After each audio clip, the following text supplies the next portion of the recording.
ह्यामध्ये सगळ्यात पहिल्यांदा हे कनेक्शन्स करताना बेसिक जी गोष्ट आहे, सीयू बंद पाहिजे आणि व्हीव्हीपॅट बंद. व्हीव्हीपॅट बंद म्हणजेच व्हीव्हीपॅटचा जो पाठीमागचा नॉब आहे तो आडव्या स्थितीमध्ये पाहिजे. प्लेन लावायचे.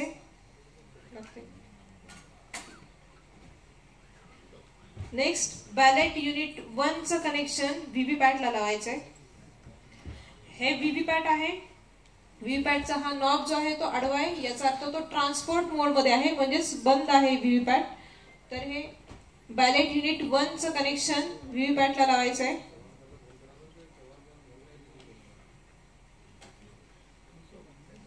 आणि व्हीव्हीपॅटचं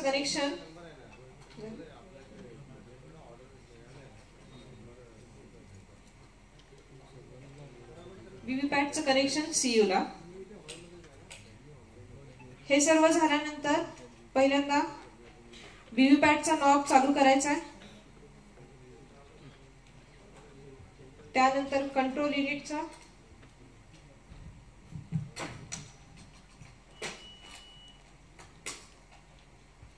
सीवर अशा पद्धतीने येईल. EVM is ready.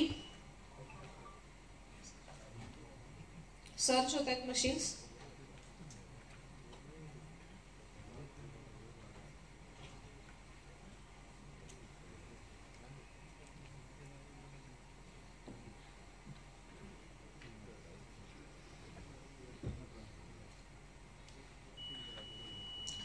Real time दाखवलं जातो.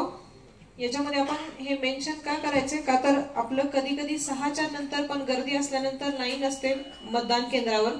त्यावेळेला आपण 100 मीटरच्या आतमध्ये किंवा मतदान केंद्रावर जेवढी व्यक्ती असतील त्यांना आपण लाईन लावून उलट्या क्रमाने आपण चिठ्ठी वाटप करतो. अशा वेळेला कदाचित मतदान 6ला संपत नाही, 6च्या नंतर 7-8 वाजेपर्यंत देखील चालत असतं. मग क्लोज केल्यानंतर जेव्हा तुम्ही काउंटिंगला हे तुमचं सीयू येईल कंट्रोल युनिट, त्यावेळेला तिथे टाइम दाखवला जातो क्लोज पोलचा. बॅटरी पर्सेंटेज दाखवलंय.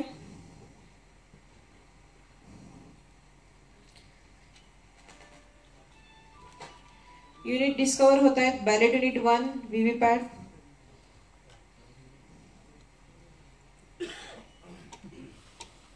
B1 okay. व्हीव्हीपॅट टेस्ट होते. EVM is ready.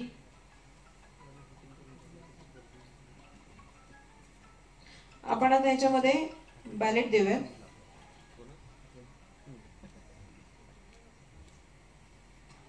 Busy lamp लागला रेड.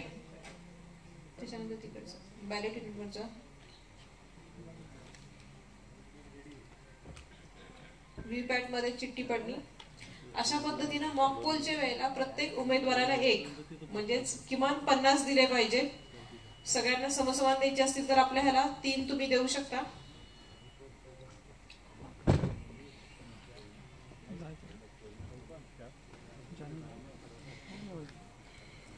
अगेन ह्या पद्धतीने तुम्ही बॅलेट दिल्यानंतर आपण अशा पद्धतीने मतदान केलं की त्याच्यानंतर आपल्याला हे सील करून घ्यायचे. EVM CU seal